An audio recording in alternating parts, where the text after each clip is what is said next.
결혼한 지 7년. 나는 서울 변두리의 아파트 단지에서 남편과 아들과 함께 지내고 있었다. 겉으로 보기에 우리 가족은 평범했다. 남편은 회사에 다니며 성실히 일했고 나는 가정과 아이를 돌보며 살았다. 주말이면 가까운 공원에 산책을 나가고 명절이면 시댁에 들러 어머니께 인사드렸다. 그런데 그 모든 평범함 속에서 이상한 균열이 조금씩 생겨나고 있었다. 내 가장 친한 친구, 지연. 고등학교 시절부터 20년을 함께한 사이였다. 연애할 때는 서로의 남자친구 이야기를 밤새 나눴고, 결혼할 때는 서로의 손을 꼭 잡아주며 축복했다.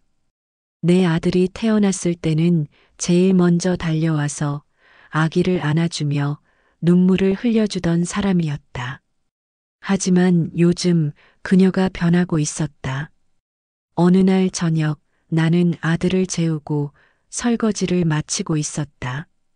거실에서 남편의 웃음소리가 들렸다.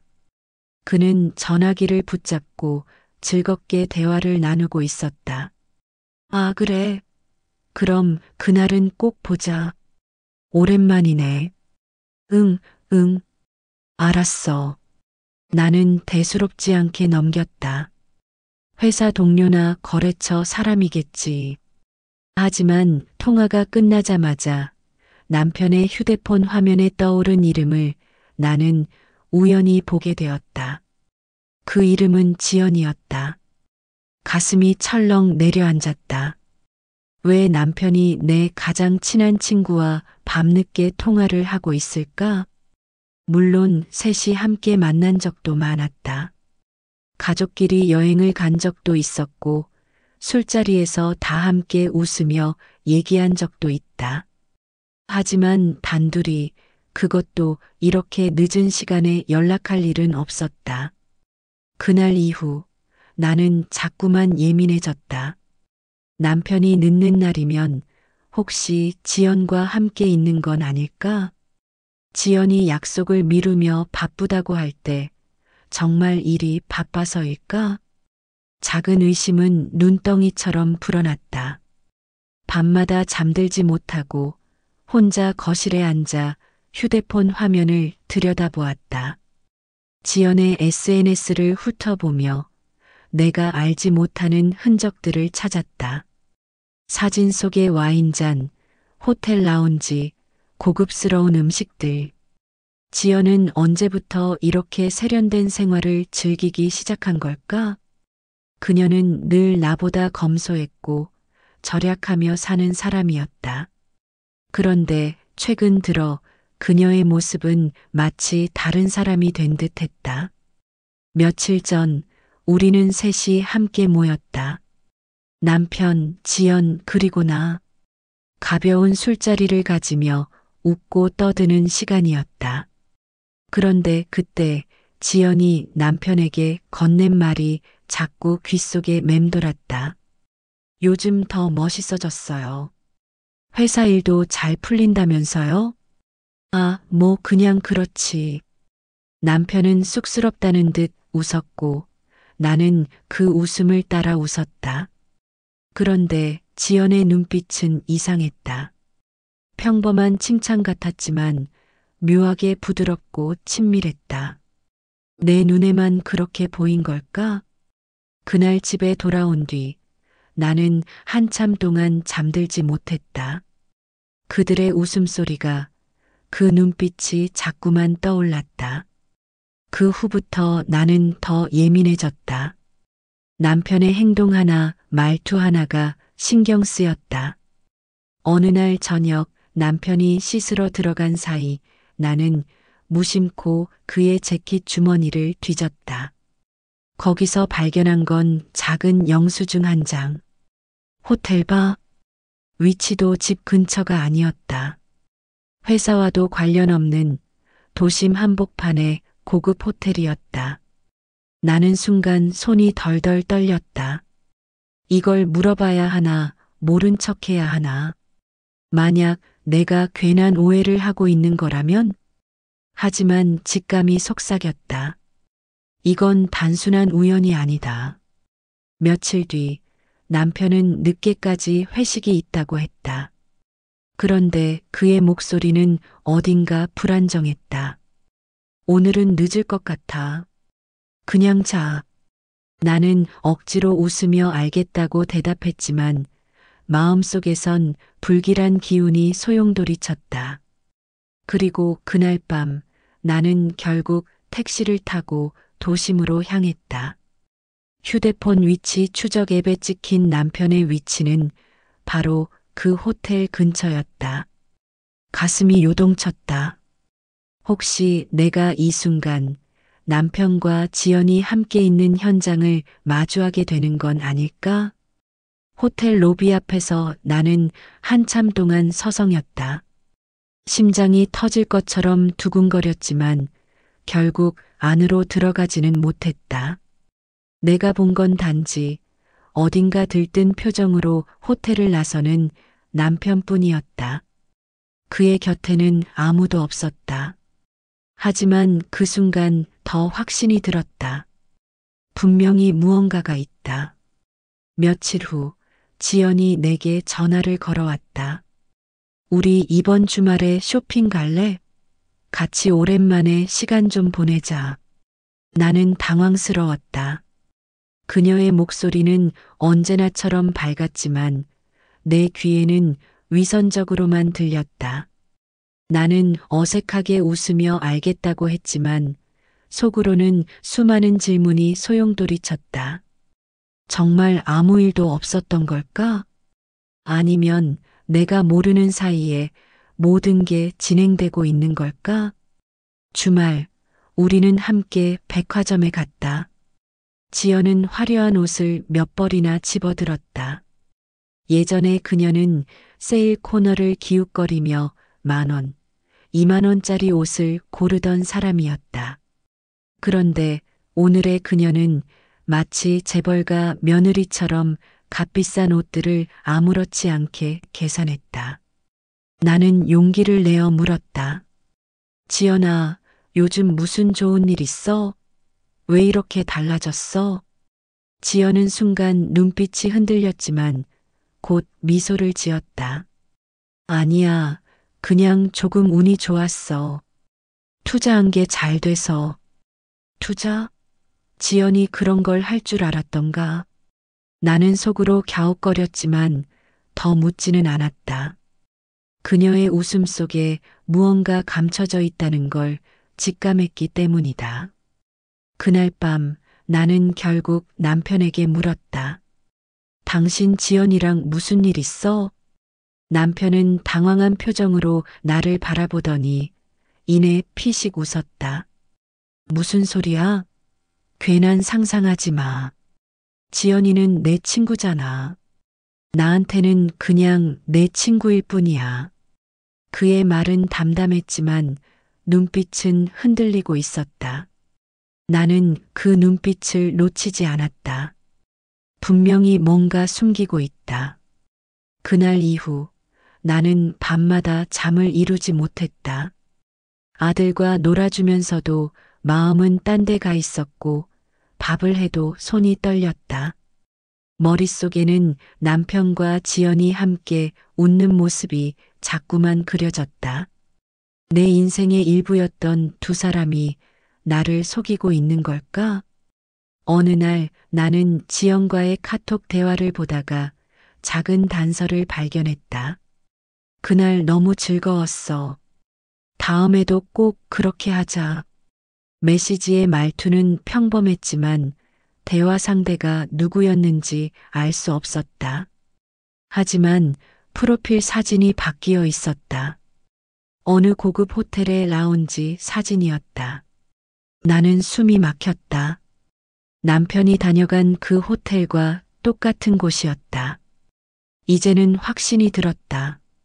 내가 두려워하던 일이 현실이 되고 있다는 것을. 그날 밤 나는 거실불을 켜지 않고 앉아 있었다. 남편은 술 냄새를 풍기며 들어와 옷을 벗어 던지고 침실로 들어갔다. 나는 조용히 눈을 감았다. 머릿속에선 같은 질문이 반복됐다. 왜 하필 지연일까? 세상에 수많은 여자들이 있는데 왜 내 가장 친한 친구를? 의심은 증오로 바뀌고 증오는 점점 깊은 어둠이 되어 내 안을 갉아먹었다.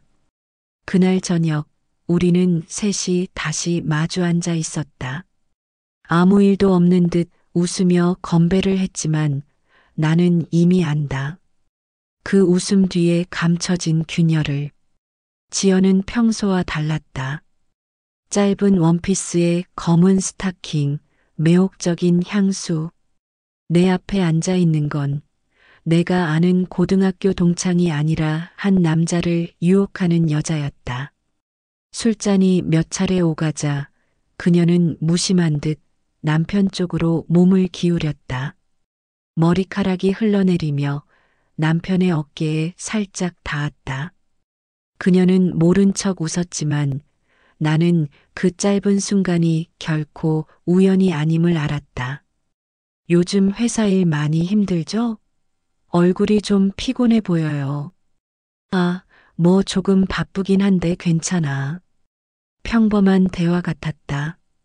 하지만 그녀의 손끝은 잔을 들며 남편의 손가락을 스치고 그때마다 남편의 목젖이 미묘하게 흔들렸다. 나는 그 모든 걸 눈으로 확인하며 아무 말도 할 수 없었다. 그들의 대화는 겉으로는 가볍지만 몸짓이 이미 대답을 대신하고 있었다. 며칠 뒤 남편은 늦게 들어온다며 집을 나섰다. 나는 결국 그를 뒤쫓았다. 택시에서 내려 바라본 곳은 강남의 한 호텔. 그곳에서 지연이 기다리고 있었다. 짧은 코트 안쪽으로 드러난 다리, 선명하게 칠한 붉은 립스틱. 남편이 도착하자 그녀는 미소 지으며 팔짱을 꼈다. 멀리서 보는 나의 심장은 미친 듯이 뛰었다. 나는 지금 내 남편과 내 친구의 은밀한 만남을 목격하고 있었다. 나는 호텔 라운지 한 구석에서 그들을 지켜보았다. 음악은 은근히 흐르고 조명은 낮게 깔려 있었다. 두 사람은 테이블에 가까이 앉아 얼굴이 닿을 듯 속삭였다. 오늘은 나만 생각해줘요. 집 얘기는 하지 말아요. 알았어. 짧은 대화였지만 내 가슴을 도려내는 칼날 같았다. 그녀의 목소리는 속삭임이 아니라 분명한 선언이었다. 오늘 이 자리에서 나는 아내가 아닌 다른 여자로 대접받고 싶다는. 그녀는 잔을 들며 남편의 손등 위에 손을 올렸다. 남편은 잠시 움찔했지만 이내 거부하지 않았다. 오히려 손가락을 살짝 굽혀 그녀의 손을 받아냈다. 지연은 웃으며 잔을 기울였다. 잔에 담긴 와인이 입술을 적셨고 붉은 립스틱과 섞여 더욱 짙게 번졌다. 그 모습은 너무 노골적이었다. 유혹이 아니라 이미 시작된 관계의 확인 같았다. 나는 멀리서 온몸이 떨렸다. 눈을 돌리고 싶었지만 차마 돌릴 수 없었다. 그 짧은 손길 하나, 입술의 곡선 하나가 내 모든 세계를 무너뜨리고 있었다. 나는 테이블 뒤쪽 어두운 구석에서 그들을 지켜보고 있었다. 손에 쥔 커피잔은 이미 식어 차가웠다. 그러나 그보다 더 차갑게 식은 건 내 가슴 속의 믿음이었다. 지연은 고개를 기울여 남편의 귀 가까이 속삭였다. 그녀의 숨결이 그의 귓가에 스치자 남편은 무의식적으로 어깨를 움찔하며 몸을 기울였다. 그 순간 두 사람의 뺨이 거의 닿았다. 나는 마치 누군가 내 목을 조르는 듯 숨이 막혔다. 그들은 웃고 있었지만 그 웃음은 내겐 칼날 같았다. 지연은 무언가를 집어들 듯 손을 뻗더니 자연스럽게 남편의 넥타이를 만졌다. 가볍게 매만지며 말했다. 넥타이가 삐뚤어졌네요. 이대로는 안 되죠. 말은 장난스러웠다. 하지만 그 손길은 결코 장난이 아니었다. 그녀의 손끝이 넥타이 매듭에서 목선을 따라 살짝 스치며 내려왔다. 남편은 고개를 숙인 채 아무 말도 하지 못했다. 아니, 말 대신 숨소리로 대답하고 있었다. 나는 손톱이 손바닥을 파고드는 고통을 느꼈다. 하지만 그 고통조차 눈앞의 장면을 잊게 해주지 않았다. 지연아, 이러면 안 돼. 정말요? 그럼 멈춰야 할까요? 지연의 목소리는 농담처럼 가벼웠지만 눈빛은 결코 가볍지 않았다. 그녀는 도전하듯 남편의 시선을 똑바로 받아냈다. 그리고 손을 거두지 않았다. 짧은 정적 끝에 남편은 결국 고개를 돌리지 못했다. 대답은 침묵이었고 그 침묵은 승낙이었다. 나는 심장이 무너져 내리는 소리를 직접 들은 것 같았다. 이제부터 벌어질 일은 더 이상 상상 속의 일이 아니었다. 지연은 의도적으로 몸을 기울였다. 짧은 원피스 자락이 허벅지 위로 올라가며 살결이 드러났다.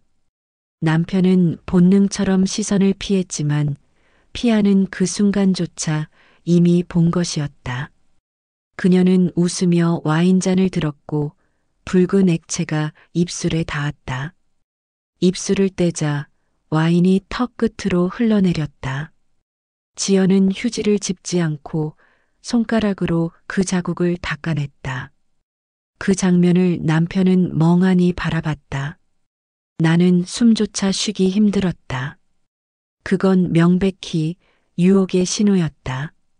이렇게 마주 앉아 있는 게 너무 오래 기다려온 순간 같아요. 남편은 아무 말도 하지 않았다.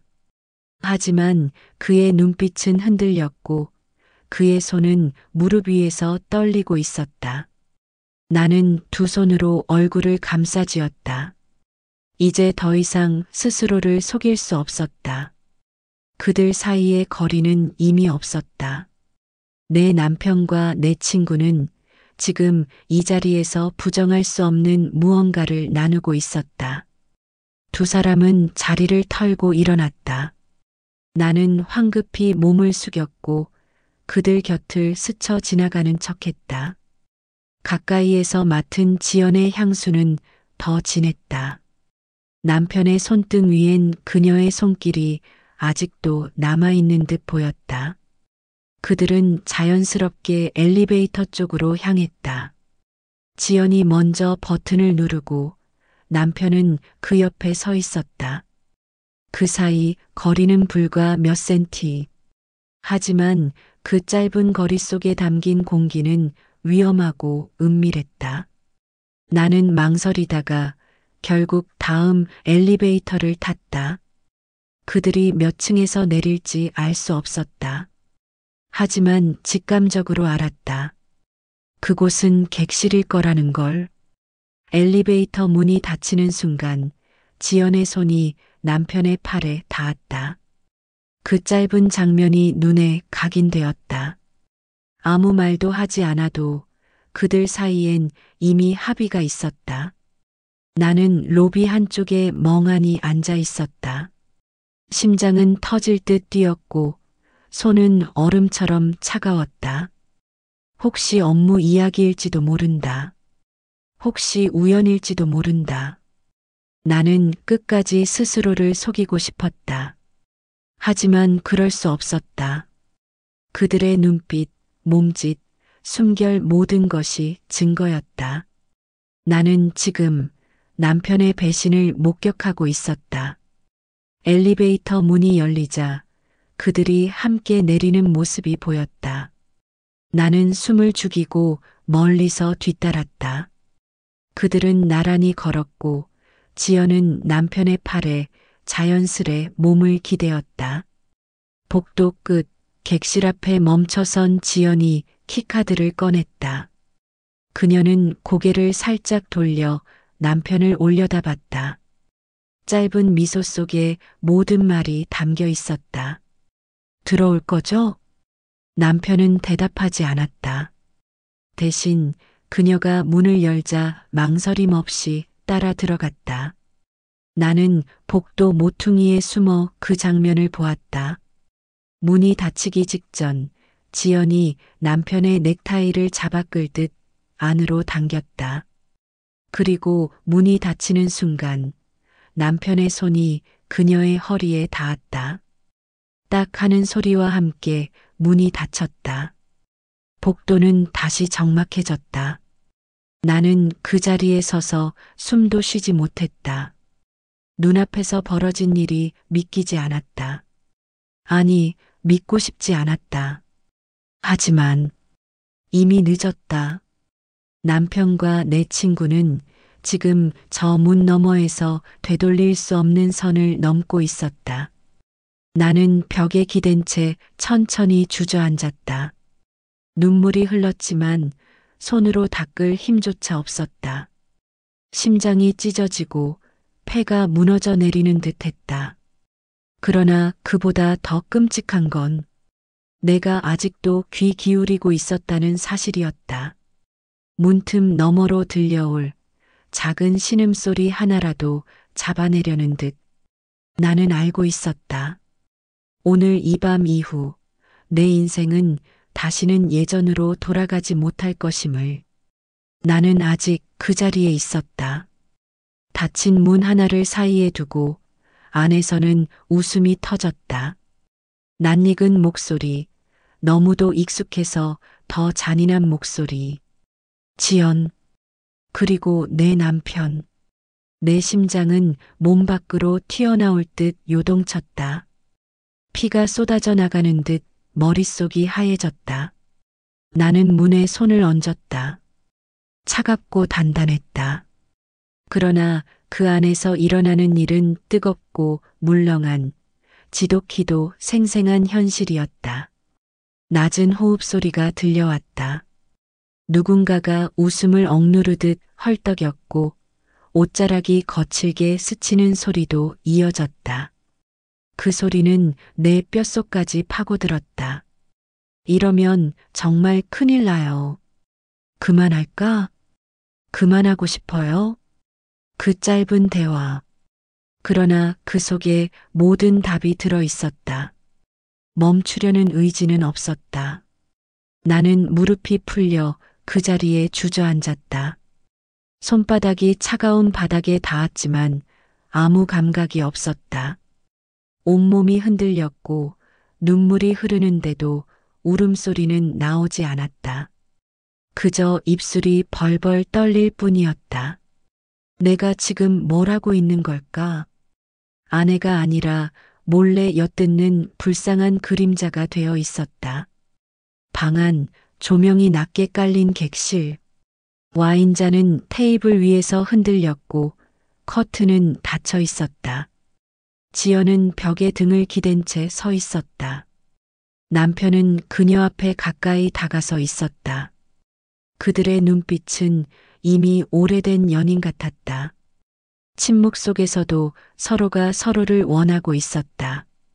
지연은 손을 뻗어 그의 넥타이를 잡아당겼다. 그 순간 거리는 단숨에 좁혀졌다.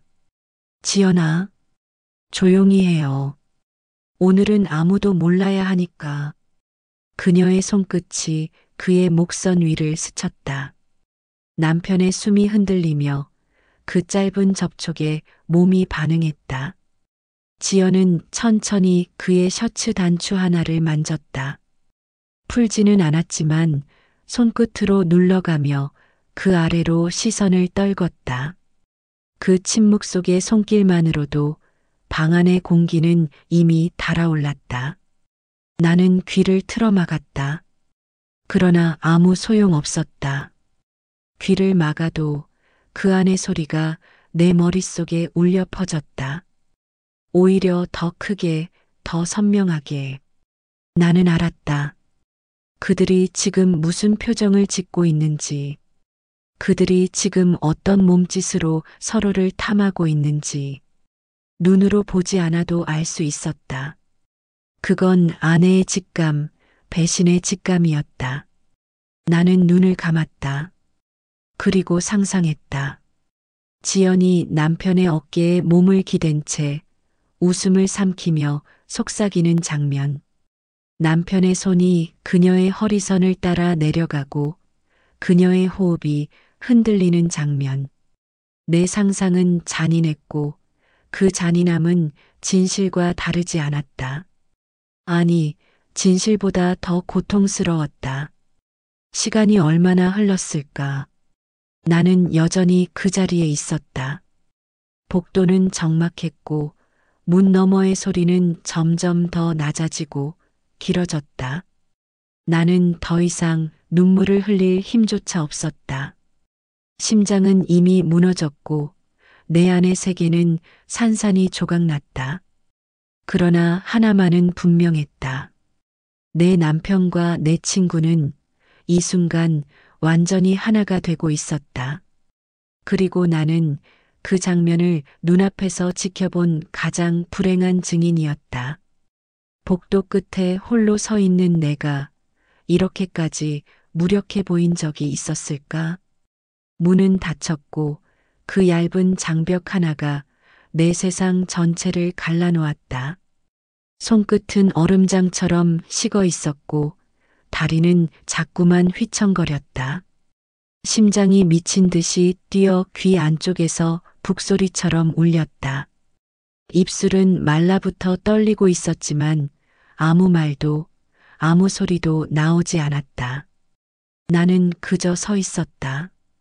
문 앞에서 마치 발이 못 박힌 것처럼. 그 안에는 내 남편이 있었다. 그리고 내 친구 지연이 있었다. 평생을 함께할 거라 믿었던 사람과 평생을 믿어왔던 사람이 같은 공간에. 그것도 내가 몰래 서성이는 이 순간에. 처음에는 고요했다. 아무 소리도 들리지 않았다. 혹시 내가 착각한 건 아닐까? 단순한 대화일 뿐일지도 몰라. 나는 그렇게 스스로를 속여보려 했다. 하지만 곧 미세한 웃음소리가 스며들었다. 낯익은 음성. 지연이었다. 내 무릎이 순간적으로 꺾였다. 벽에 몸을 기댔지만 심장은 더 요동쳤다. 그녀의 웃음은 내가 알던 그 지연의 것이었다. 언제나 사람들을 편안하게 만들던 밝고 부드러운 웃음. 하지만 지금은 달랐다. 낮고 은밀하게 깎여나간 웃음이었다. 이어진 건 남편의 숨소리였다. 내가 아는 목소리지만 너무 낯설게 들렸다. 집에서 나와 함께 있을 때는 한 번도 들어본 적 없는 소리였다. 거칠고 억눌린 듯, 그러나 분명 열기를 머금은 숨. 나는 귀를 문에 더 가까이 가져갔다. 그 순간 몇 마디의 대화가 잡혔다. 이러면 안 되는데. 지연의 목소리였다. 낮게, 그러나 완전히 거부하는 톤은 아니었다. 그럼 멈출까? 남편이었다. 낮게 깔린 목소리, 하지만 진심으로 물어보는 게 아니라는 걸 알 수 있었다. 잠시 정적이 흐른 뒤 지연이 속삭였다. 정말 멈추고 싶어요? 내 눈에서 뜨거운 눈물이 흘러내렸다. 짧은 대화였지만 그 안에 모든 답이 들어 있었다. 그들은 이미 돌아오지 못할 선을 넘으려 하고 있었다. 나는 귀를 틀어막았다. 그러나 소리는 여전히 내 머릿속에서 울렸다. 오히려 더 선명해졌다. 옷자락이 스치는 소리, 부드럽게 그러나 점점 거칠어지는 호흡, 그리고 아주 짧게 끊어지는 신음. 머릿속이 하얘졌다. 눈을 감았지만 오히려 더 생생한 그림이 그려졌다. 지연이 남편의 넥타이를 잡아당기는 모습, 그의 셔츠 단추 위에 닿는 그녀의 손가락, 허리에 감겨 들어가는 그의 손길. 나는 보지 않아도 그 안의 모든 장면을 보고 있었다. 차라리 이 순간 죽고 싶다고 생각했다. 하지만 나는 살아 있었고 살아있는 한 이 소리를 듣고야 말았다. 문틈 사이로 새어나오는 조명이 더 낮아졌다. 어두운 복도 끝에서 나는 마치 다른 세상으로 밀려난 이방인이었다. 바람 한 점 없는 공간인데도 내 어깨가 떨렸고 손끝은 저절로 주먹을 쥐었다. 방 안에서는 와인잔이 부딪히는 소리, 무언가 바닥에 놓이는 둔탁한 소리들이 불규칙하게 들려왔다. 커튼은 단단히 닫혀 있었지만 그 틈으로 어렴풋한 그림자가 스쳤다. 나는 그 그림자가 누구의 것인지 묻지 않아도 알았다. 지연의 목소리가 다시 들려왔다. 이번엔 조금 더 낮고 조금 더 숨가빴다. 정말 괜찮을까요? 그녀의 숨결이 마치 문틈을 넘어 내 목덜미를 스치는 것 같았다. 남편의 대답은 들리지 않았다. 대신 그의 낮고 무거운 숨이 벽을 타고 흘러나왔다. 그 숨결 하나하나가 내 심장을 찌르는 송곳 같았다. 나는 벽에 등을 기댄 채 눈을 감았다. 내 속에서 두 개의 목소리가 싸웠다. 들어가서 끝내라. 이걸 확인하라.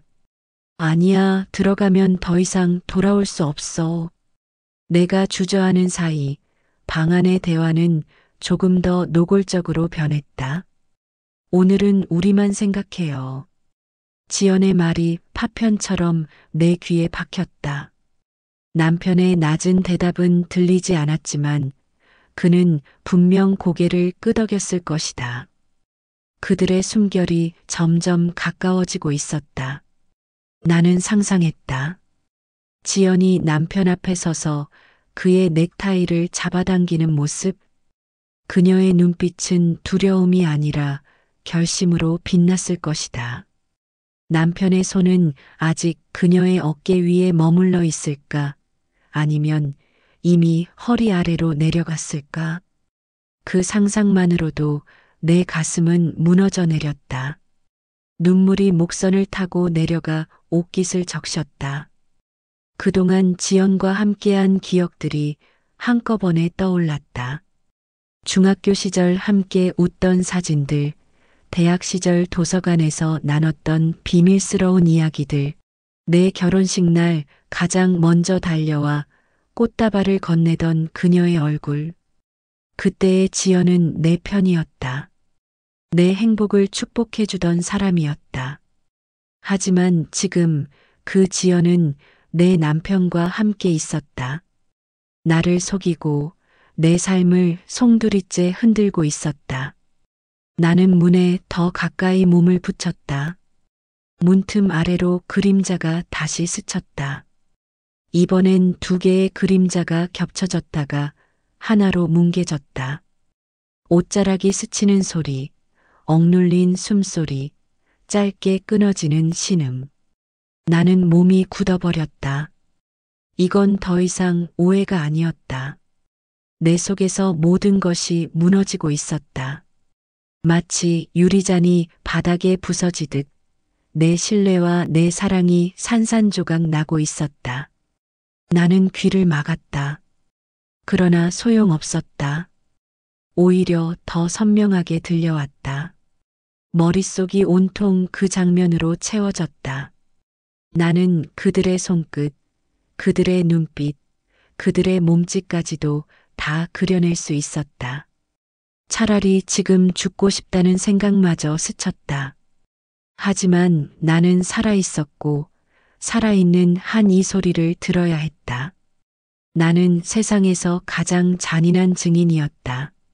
사랑하는 사람들의 배신을 이렇게 생생하게 듣고 있는 나는 그날 이후 단 한 번도 제대로 잠들지 못했다. 눈을 감으면 문틈 아래로 스치던 두 개의 그림자가 떠올랐다. 귀를 막으면 오히려 더 선명하게 들리던 숨소리와 신음이 되살아났다. 아침이 밝아와도 어둠은 사라지지 않았다. 남편은 평소처럼 식탁에 앉아 신문을 펼쳤고 나는 아무렇지 않은 척 밥을 차렸다.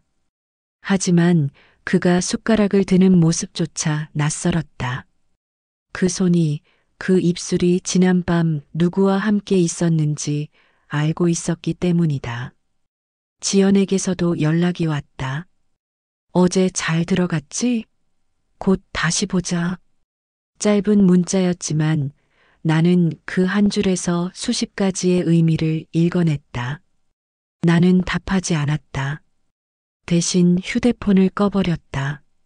며칠 뒤 남편은 평소보다 늦게 들어왔다. 나는 소파에 앉아 TV를 켜둔 채 그를 기다렸다. 문이 열리고 들어오는 순간 나는 그의 얼굴을 살폈다. 셔츠 소매가 어딘가 어긋나 있었고 머리카락은 평소보다 흐트러져 있었다. 은은한 향수 냄새가 풍겼다. 내가 준 적 없는 향이었다. 회의가 길어졌어. 그는 담담하게 말했다. 나는 고개를 끄덕였지만 대답은 하지 않았다. 회의실의 냄새가 이런 향수 냄새였을까? 셔츠 단추 사이로 비치는 희미한 자국은 정말 단순한 피곤의 흔적일까? 다음 주말 지연이 우리 집에 찾아왔다. 밝은 미소, 예의 바른 말투, 언제나 그랬던 친구의 얼굴이었다. 그러나 나는 그녀의 눈길이 남편을 스치는 순간을 놓치지 않았다. 찰나였지만 그 안에는 모든 것이 담겨 있었다. 그리고 남편 역시 무심한 듯 고개를 끄덕였지만 눈빛은 너무 오래 그녀에게 머물렀다. 나는 부엌에서 그들의 뒷모습을 지켜봤다. 지연이 과일을 씻으며 가볍게 농담을 던졌다. 남편은 그 말에 짧게 웃었다. 그 웃음이 내게는 칼날처럼 날카롭게 다가왔다. 내게는 보여주지 않던 웃음. 지난밤 문틈 너머로 들었던 그 웃음과 똑같았다. 밤이 되자 나는 남편의 휴대폰을 몰래 들여다봤다. 비밀번호는 이미 알고 있었다. 카카오톡 대화창에는 지연의 이름이 있었다. 오늘 당신 덕분에 행복했어요. 짧은 문장이었다. 그 아래에는 남편의 대답. 다음에 또 보자.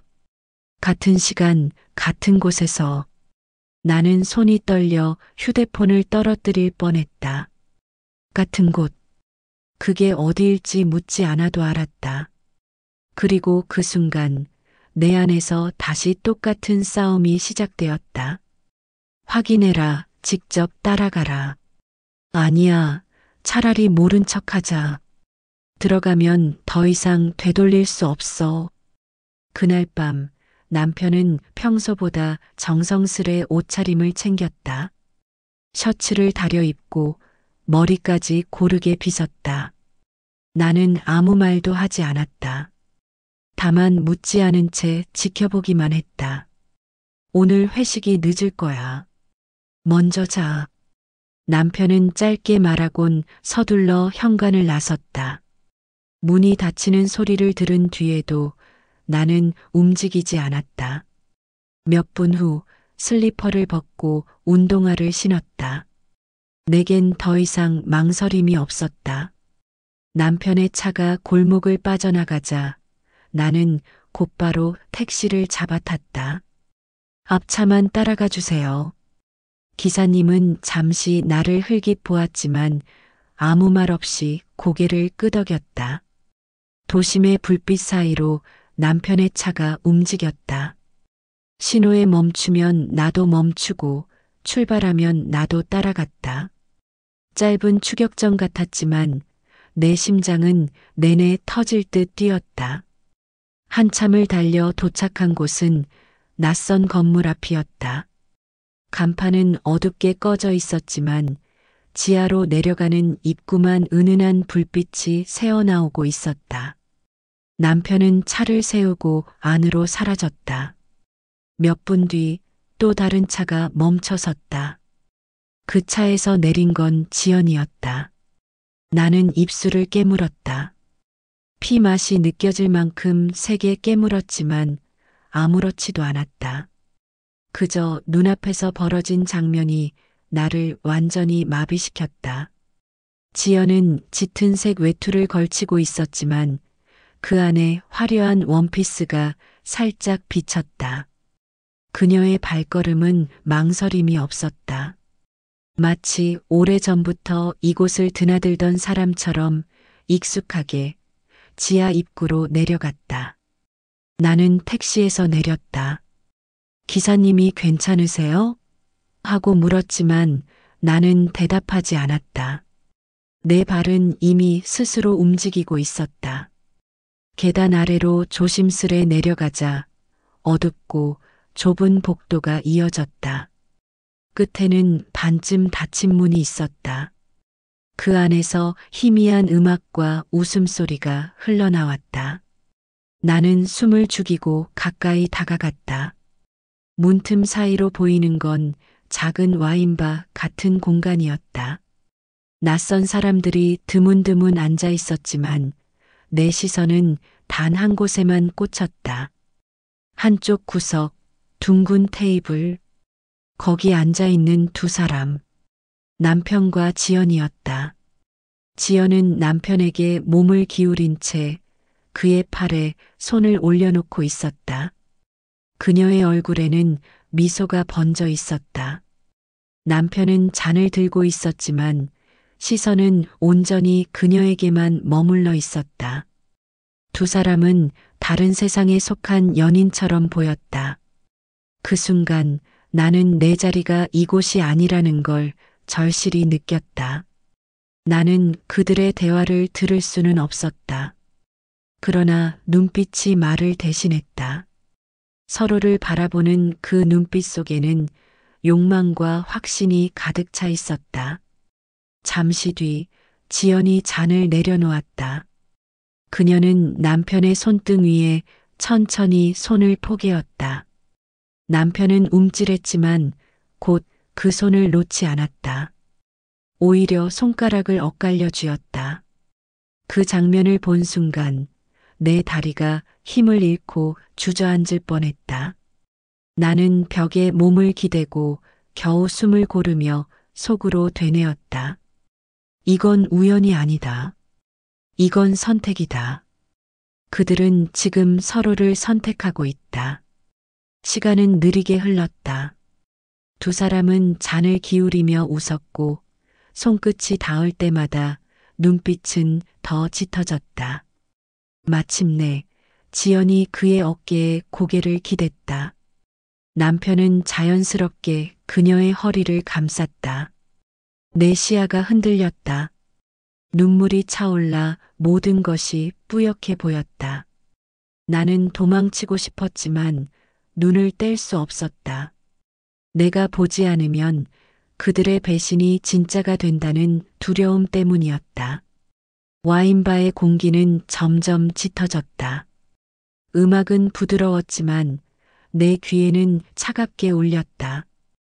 그들의 웃음소리는 칼처럼 내 가슴을 갈랐다. 지연이 자리에서 몸을 일으켰다. 그녀는 남편의 귀에 입술을 가까이 대고 무언가를 속삭였다. 남편은 짧게 고개를 끄덕였다. 그리고 둘은 함께 자리에서 일어나 바 안쪽의 작은 문으로 향했다. 나는 숨을 삼켰다. 안 돼, 제발 거기까진 가지 마. 마치 내 기도가 들리길 바라는 듯 속으로 울부짖었지만 그들의 발걸음은 멈추지 않았다. 나는 무의식적으로 그들을 따라갔다. 작은 문 너머에는 좁은 복도가 이어져 있었다. 끝에는 다시 또 다른 문.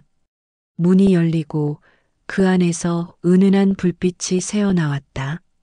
나는 문이 완전히 닫히기 전에 황급히 다가갔다.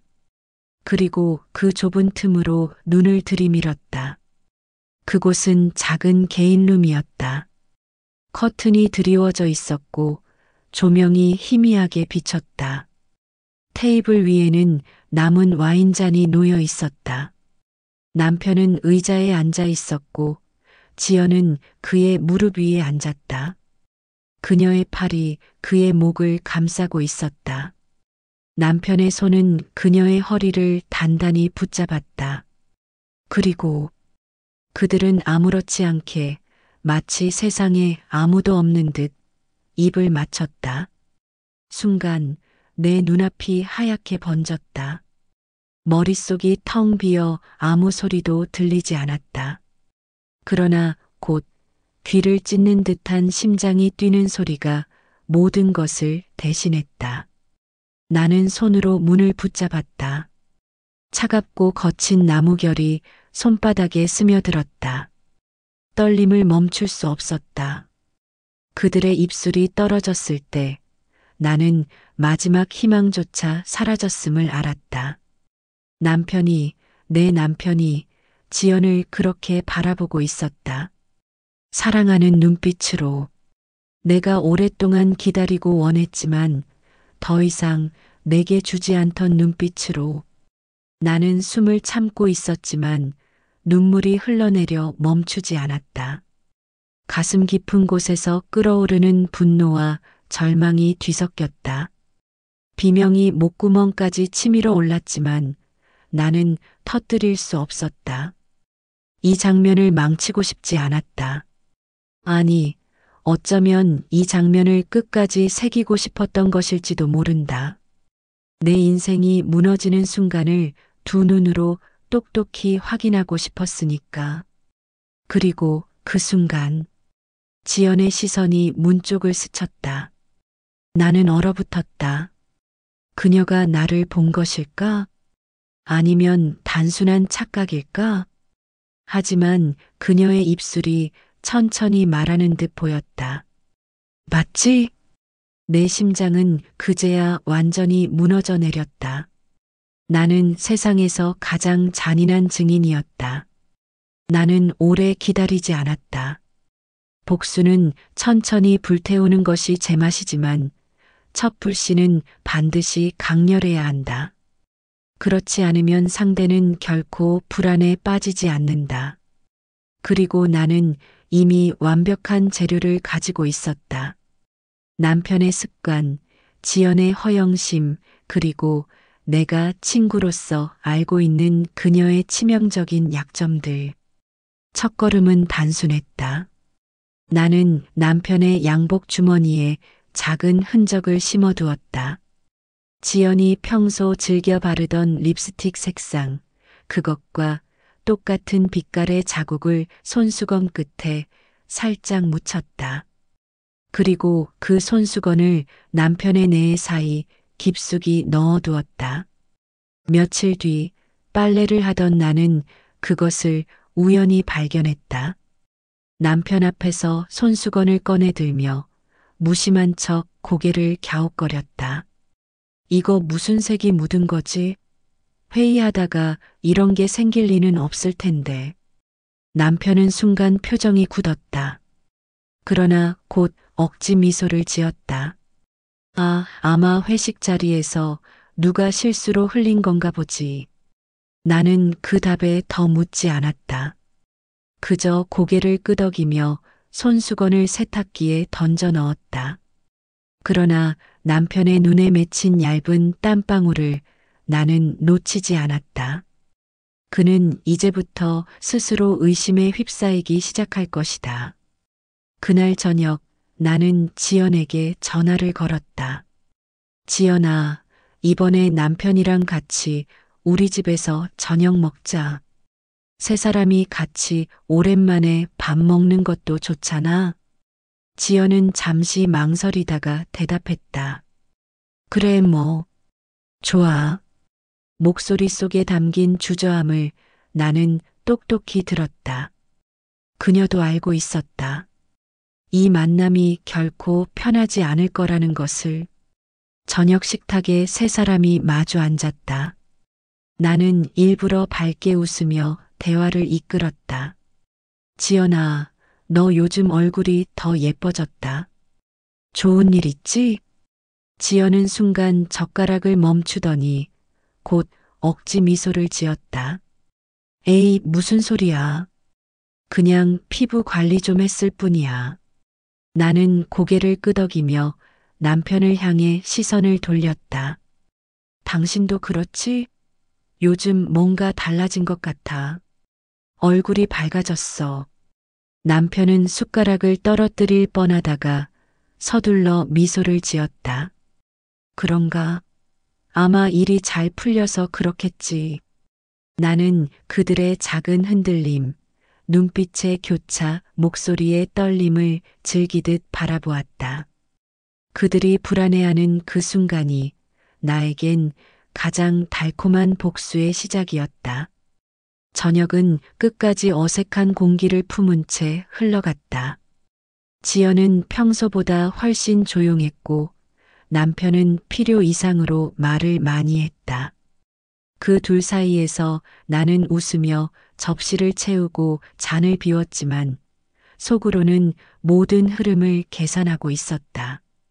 그날 밤 지연이 돌아간 뒤 남편은 소파에 털썩 앉았다.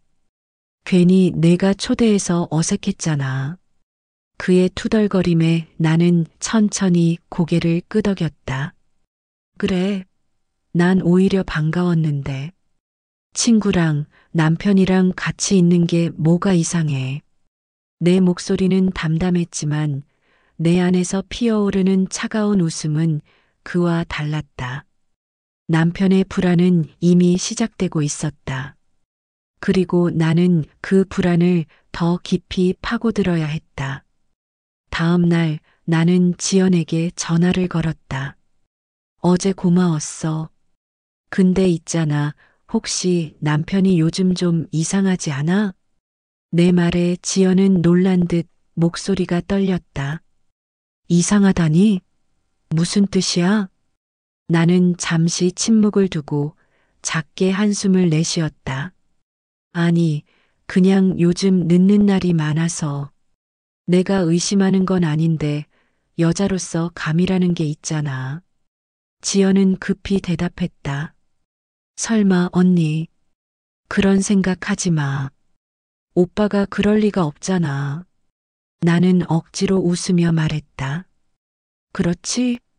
나도 믿고 싶어. 근데 말이야, 혹시라도 내가 아는 게 있으면 꼭 얘기해줘. 내가 제일 믿는 친구니까. 나는 마지막 말을 의도적으로 강조했다. 제일 믿는 친구라는 단어가 지연의 귀를 세차게 때렸을 것이다. 그녀는 아무 말도 하지 못했다. 그 침묵이야말로 내가 원하는 균열의 시작이었다. 며칠 뒤 나는 또 다른 장치를 준비했다. 이번엔 남편을 겨냥한 것이었다. 저녁 식탁에서 나는 무심한 듯 말했다. 오늘 지연한테서 연락 왔어. 다음에 셋이 같이 여행 가자더라. 남편은 젓가락을 멈췄다. 눈빛이 흔들렸지만 곧 아무렇지 않은 척 고개를 끄덕였다. 그래, 좋은 생각이네. 같이 가면 재밌지. 나는 그의 대답에 미소를 지었지만 속으로는 이미 계산을 끝냈다. 그의 무심한 대답은 곧 불안의 증거였다. 그리고 그 불안은 점점 커져 결국 그를 삼킬 것이다. 그날 밤 나는 남편이 샤워하는 사이 그의 휴대폰을 열었다. 대화창은 이미 내가 알고 있는 그대로였다. 지연과 남편의 은밀한 메시지들. 하지만 나는 그것을 삭제하지 않았다. 오히려 그 자리에 새로운 흔적을 남겼다. 지연이 보낸 최근 메시지 아래 나는 저장해둔 그녀의 이모티콘을 몰래 붙여 넣었다. 그리고 아무 말 없이 휴대폰을 제자리에 두었다. 남편이 샤워를 마치고 휴대폰을 확인했을 때 그는 반드시 혼란스러워할 것이다. 이 메시지를 내가 확인했을까? 아내가 알게 된 걸까? 그 불안은 그의 눈빛과 행동에서 드러날 것이고 나는 그것을 즐길 준비가 되어 있었다. 며칠 뒤 나는 계획대로 지연을 다시 불러냈다. 이번에는 카페였다. 사람들로 붐비는 오후 시간, 나는 일부러 창가 자리를 잡았다. 지연아, 내가 제일 믿는 친구라서 말하는 건데. 나는 진지한 표정으로 그녀를 바라보았다. 혹시 남편이랑 나 사이에 문제가 생기면 넌 내 편 들어줄 거지? 그 말에 지연은 눈을 크게 떴다. 입술이 파르르 떨리며 커피잔을 쥔 손이 흔들렸다. 그녀는 간신히 웃으며 답했다. 그런 소리 하지 마. 무슨 문제야? 언니네 부부는 잘 지내잖아. 나는 고개를 끄덕였다. 그래, 맞아. 잘 지내야지. 그렇지? 내 목소리는 부드러웠지만 그 안에는 날카로운 칼날이 숨어 있었다. 나는 그것을 그녀가 느끼길 바랐다. 그리고 실제로 그녀는 느꼈다. 밤늦게 남편은 평소보다 더 예민해져 있었다. TV 소리는 크게 틀려 있었고 리모컨을 쥔 손가락은 쉴 새 없이 버튼을 눌러댔다. 그러나 화면 속에서 무슨 장면이 지나가든 그의 눈은 결코 그곳에 머물지 않았다. 나는 부엌에서 조용히 물을 마시는 척 그의 옆모습을 지켜보았다.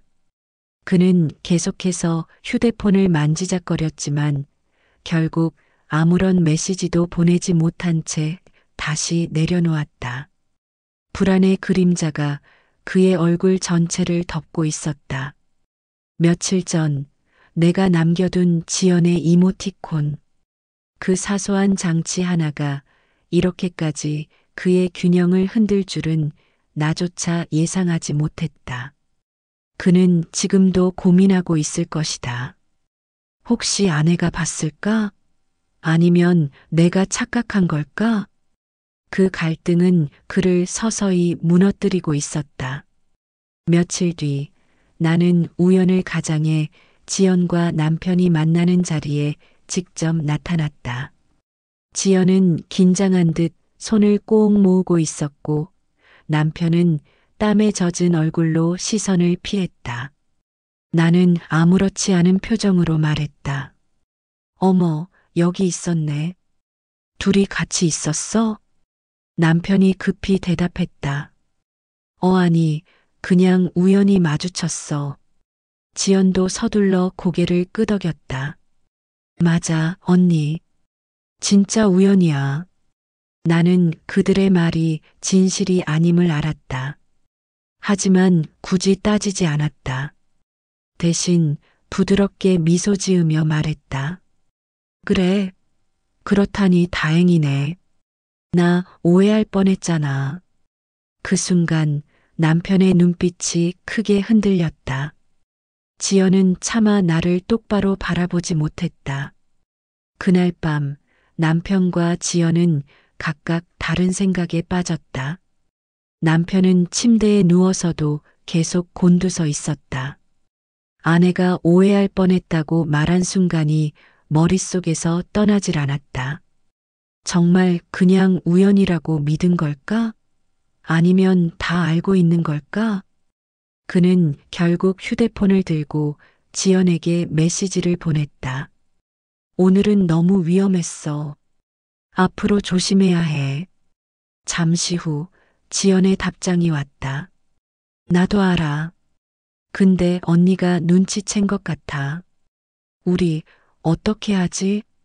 남편은 그 문장을 읽고 이마를 짚었다. 그의 가슴은 빠르게 뛰었고 불안은 점점 더 커졌다. 그는 곧바로 답장을 보냈다. 일단 잠잠히 있어.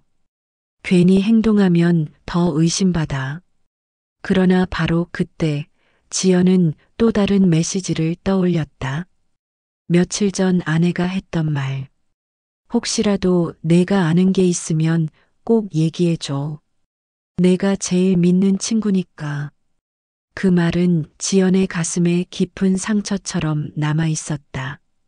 남편과의 관계를 이어가는 것이 점점 더 버겁게 느껴졌다. 죄책감과 두려움이 그녀의 마음을 갈기갈기 찢고 있었다. 며칠 후 나는 의도적으로 또 하나의 덫을 놓았다. 지연에게 전화를 걸어 낮은 목소리로 말했다. 지연아, 혹시 요즘 무슨 고민 있어?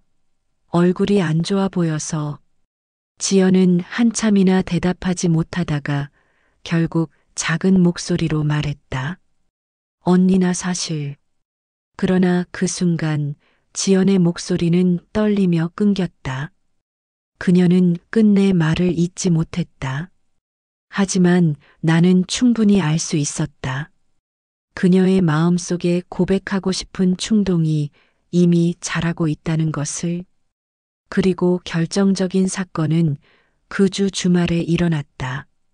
나는 일부러 집을 비웠다.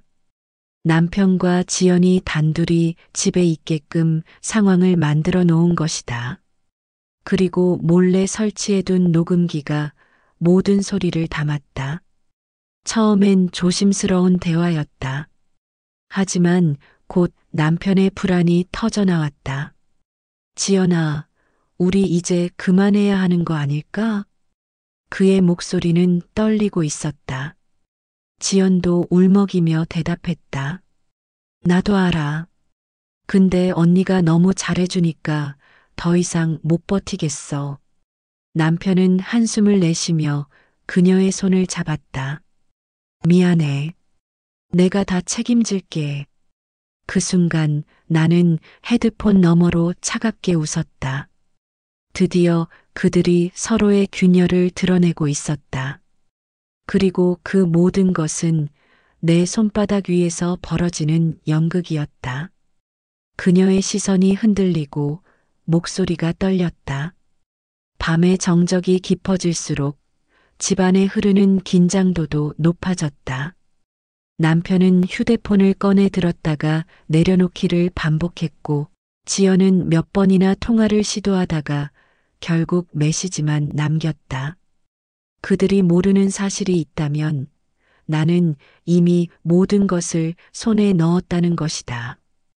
거실 장식장 속 액자 뒤에는 작은 카메라가 숨겨져 있었고, 주방 천장 조명 옆에는 미세한 렌즈가 자리 잡고 있었다. 나는 오랫동안 그들을 관찰했고, 그들의 땀과 불안, 떨리는 목소리까지도 모두 기록해 두었다. 며칠 전 녹음기를 통해 들은 그들의 대화는 이미 충분했다. 지연아, 우리 이제 그만해야 하는 거 아닐까? 나도 알아. 근데 언니가 너무 잘해주니까 더 이상 못 버티겠어. 그 한마디 한마디는 내 심장을 뜨겁게 달궜다. 분노 때문이 아니었다. 오히려 희열에 가까웠다. 내가 세운 함정에 그들이 발을 들여놓고 스스로 발버둥 치는 광경을 상상하는 것만으로도 나는 살아있음을 느꼈다. 그날 이후 나는 더욱 차분해졌다. 남편이 늦게 들어와도 아무 말도 하지 않았고, 지연이 전화를 걸어와도 일부러 더 다정하게 받아주었다. 괜찮아. 바쁘면 이해하지. 내가 기다리면 되지 뭐. 지연아, 내 목소리 들으니까 좋다. 언제 우리 집에 와. 밥 해줄게. 겉으로는 아무 일도 모르는 아내의 모습. 그러나 속으로는 그들의 숨결 하나까지도 조종하고 있었다. 하루는 내가 직접 지연을 불러냈다. 지연아, 내가 요즘 예민해 보여서 혹시 무슨 일 있는 거 아니야? 그녀는 놀란 눈빛으로 나를 바라보다가 억지로 미소를 지었다. 아니야, 언니. 그냥 회사 일이 좀 힘들어서 그래. 나는 천천히 그녀의 손을 잡았다. 나한테는 숨길 필요 없어. 내가 내 편이잖아. 그 순간 지연의 손이 미세하게 떨렸다. 나는 느꼈다. 그녀는 이미 한계에 가까워지고 있다는 것을. 죄책감과 두려움은 언제나 가장 좋은 고문이었다. 남편 쪽도 마찬가지였다. 그는 요즘 들어 자주 잠꼬대를 했다. 들켰을까 들켰나? 나는 옆에서 가만히 그를 바라보다가 가끔 그의 어깨를 토닥이며 속삭였다. 무슨 꿈 꿨어? 괜찮아. 다 괜찮아. 그의 눈빛은 점점 더 흐려졌고 그의 걸음걸이도 무거워졌다. 불안은 이미 그의 몸과 마음을 좀먹고 있었다. 결정적인 순간은 주말 저녁 찾아왔다. 나는 일부러 방에 들어가 있는 척하며 남편이 전화를 받는 장면을 지켜봤다. 그의 목소리는 절박했다. 지연아, 우리 진짜 조심해야 해. 아내가 눈치챈 것 같아. 나는 미소를 지으며 녹음 버튼을 눌렀다. 그리고 방 문틈으로 흘러나오는 그의 말들을 조용히 받아 적었다. 잠시 후 그는 전화를 끊고 거실을 서성였다. 마치 누군가에게 쫓기는 사람처럼. 나는 그 모습을 보고 속으로 중얼거렸다. 좋아. 이제 곧 무너질 거야. 며칠 뒤 나는 일부러 작은 흔적을 남겼다. 남편의 셔츠 주머니 속에서 지연의 머리카락 한 올을 꺼내 다시 고스란히 넣어두었다. 그가 그것을 발견했을 때의 반응은 나의 기대를 저버리지 않았다. 이게 뭐지? 그는 셔츠를 뒤집어 보고 서랍을 열고 닫으며 허둥댔다. 그리고 끝내 쓰레기통에 셔츠를 구겨 넣었다. 나는 모르는 척 다가가 물었다. 왜 그래? 무슨 일 있어? 그는 황급히 고개를 저었다. 아무것도 아니야. 그냥 낡아서 버리는 거야. 하지만 그의 이마에 맺힌 땀방울이 모든 것을 말해주고 있었다. 지연 쪽에도 나는 덫을 놓았다. 함께 카페에 앉아 있을 때 나는 조용히 물었다. 혹시 요즘 우리 집에 자주 오는 게 부담스러워? 그녀는 당황하며 손사래를 쳤다. 아니야, 언니. 난 괜찮아. 나는 부드럽게 웃으며 고개를 끄덕였다. 그럼 다행이네. 근데 말이야, 남편도 너랑 얘기하는 걸 좋아하는 것 같더라. 그 순간 지연의 얼굴이 굳어졌다. 입술이 하얗게 질리며 그녀의 눈빛은 바닥만을 향했다. 나는 그 반응에서 확신했다. 그녀는 이미 죄책감에 짓눌려 무너져 내리고 있다는 것을. 그리고 마침내 모든 퍼즐이 완성되었다. 나는 거실 탁자 위에 한 권의 노트를 펼쳐 놓았다.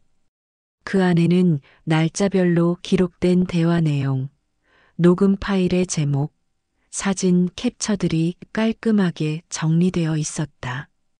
한눈에 봐도 두 사람의 불륜을 입증하는 완벽한 자료. 집안의 공기가 달랐다.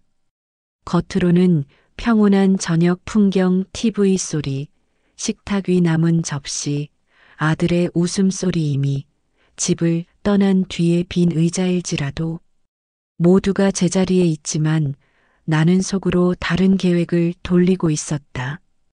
폭로나 고함 같은 대폭발은 이제 내 방식이 아니었다.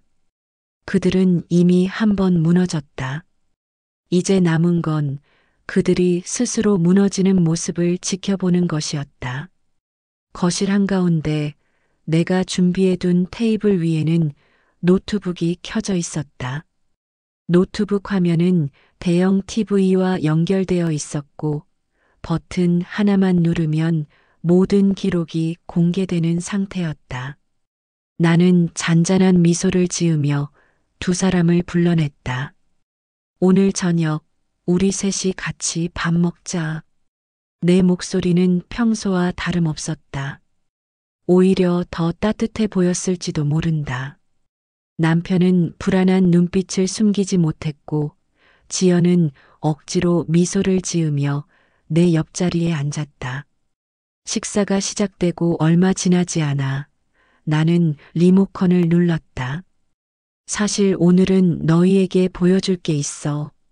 순간 TV 화면에 재생된 것은 거짓말처럼 생생한 두 사람의 속삭임, 그리고 몰래 나눈 포옹과 키스였다. 숨죽인 방 안에서 두 사람의 목소리와 표정은 너무도 선명했다. 지연아, 언니 알면 어떡하지? 걱정 마, 언니는 몰라. 우린 조심하면 돼. 순간 젓가락이 바닥에 떨어졌다. 남편의 얼굴은 흑빛으로 질렸고 지연은 손으로 입을 틀어막았다. 그러나 영상은 멈추지 않았다. 지연이 남편에게 당신이랑 있으면 언니가 생각나지 않아 좋아. 남편이 아내는 그냥 집 지키는 사람일 뿐이야.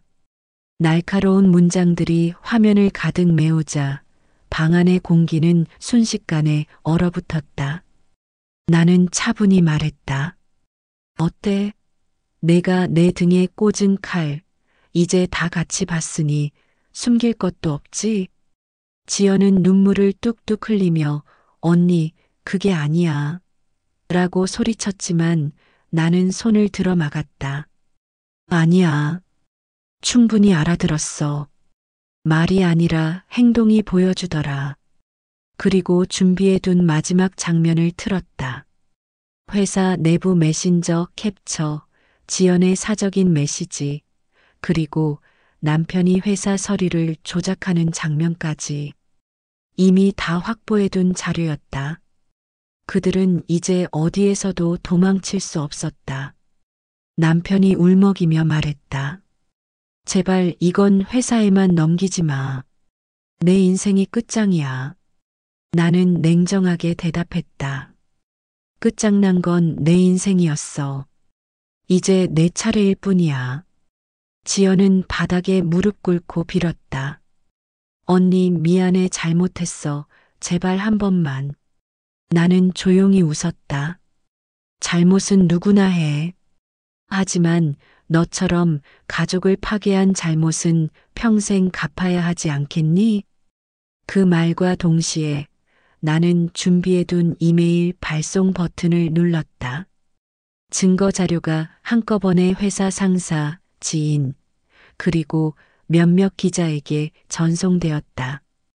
이제 돌이킬 수 없었다. 순식간에 절규가 터져나왔다.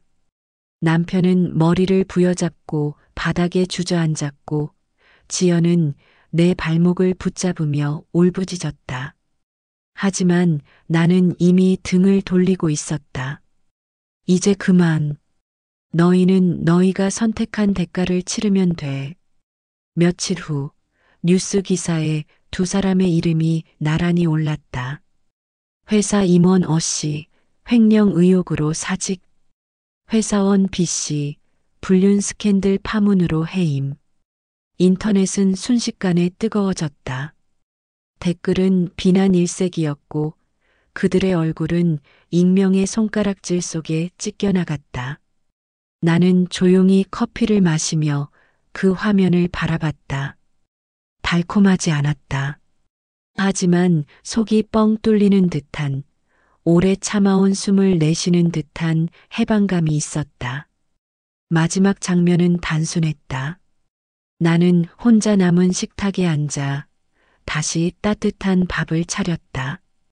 빈자리는 여전히 공허했지만 최소한 더 이상 거짓은 없었다. 창밖에서는 바람이 불고 가로등이 빛났다. 나는 그 빛을 바라보며 중얼거렸다. 끝났어.